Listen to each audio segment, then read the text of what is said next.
At the county courthouse, some tense moments today in a high-profile murder trial. 29-year-old David Davila is accused of killing a 13-year-old boy, Alex Torres, back in January of 2015.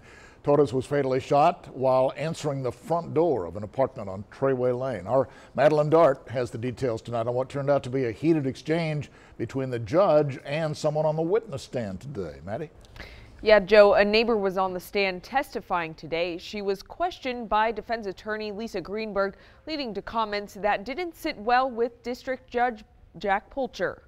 If I have to warn you again, ma'am, we're going to have a little hearing, you understand? She's going to ask the question and you answer it.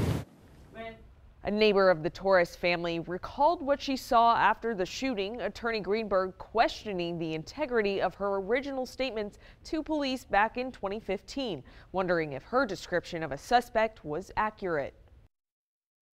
Did you lie to Detective Galloway? Are you lying to this jury? I did not share that information with him at the time. Ma'am, stop.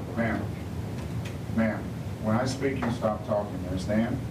District Attorney Mark Gonzalez also questioning this neighbor. She did comply with the judge's request to speak when spoken to. And later on 3 News at 10, hear the emotional accounts of Alex Torres' family when they discovered his body. Joe? Okay, thank you.